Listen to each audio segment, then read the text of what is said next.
Hi, welcome to the DPF Doctor TV, episode 6. So we should almost be getting the hang of this now. So as with previous episodes, first of all, just like to keep you up to speed with what's happening here at the DPF Doctor network. So this weekend just passed on Saturday, we had a cracking training event over in the lakes.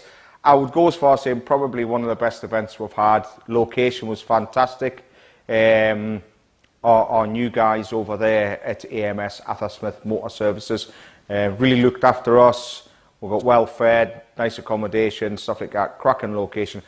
Absolutely fantastic bunch of guys. Now, something that people often overlook when they look at our training events is that we always have it on a weekend. So these guys, people have travelled a long way to go to training events, and what that means is people are investing in themselves.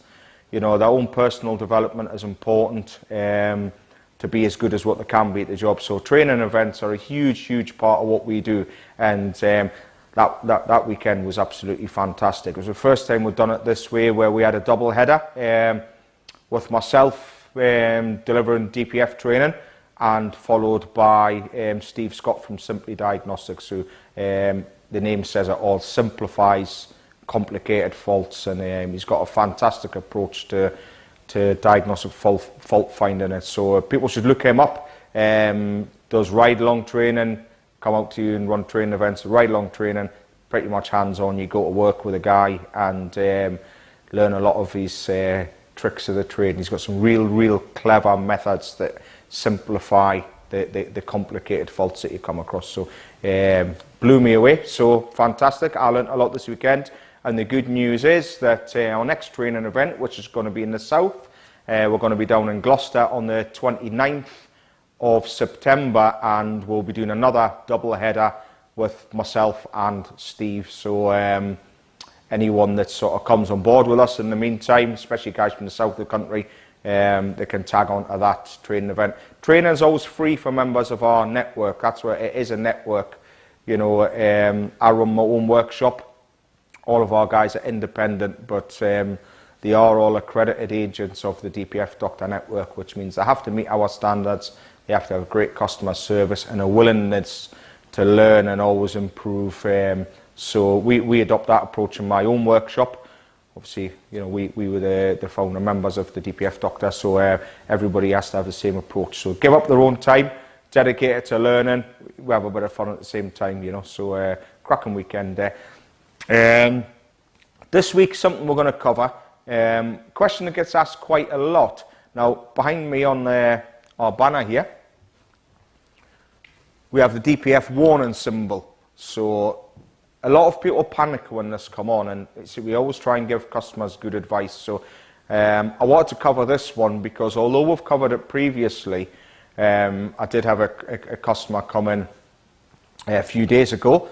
Had that light on a VW, and they were panicking because the light came on. They assumed that was a fault, and they stopped. You know, they pulled over and switched the engine off.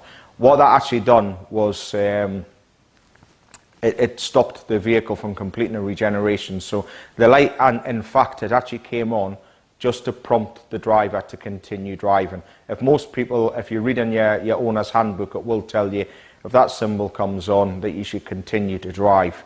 We've covered this subject before with things like don't thrash the car. If that light comes on, you'll only be going for a steady motorway drive of around 20 minutes, but usually sort of 60 miles an hour is ample to get the exhaust temperatures up and for the vehicle to complete a regeneration. So the important thing to know is if you get this symbol comes on your dash, the first thing you should do is not thrash the car, don't pull over and switch the vehicle off, just continue to drive the vehicle. And if the light then goes out, it means the vehicle is functioning how it should be. It means the car is able to do a regeneration. However, if you start repeatedly getting that light on every 2 or 3 days, that would tell us that the vehicle is able to regenerate, but there's a reason that it's suiting up more quickly than what it should be. So in them cases, you would require, you know, a specialist like ourselves to look at the vehicle. But if that light just comes on periodically, you go for a drive, the light goes out, then the car's doing exactly what it's designed to do. So don't thrash it. keep your fuel level above quarter of a tank. That's important because most vehicles won't regenerate with less than quarter of a tank of fuel. So if you do all that and you go for a drive, the light goes out, happy days. If not, then look us up. If you take a look on our website, the DPF-doctor.com, if you look us up, and you'll be able to find someone hopefully nearby you that can check out the problem and find out what's going on. So hopefully you found that useful. As usual, if you have any questions, please do get in touch, and we'll try and answer them for you. So we'll see you back here next week for episode 7. So thanks for watching.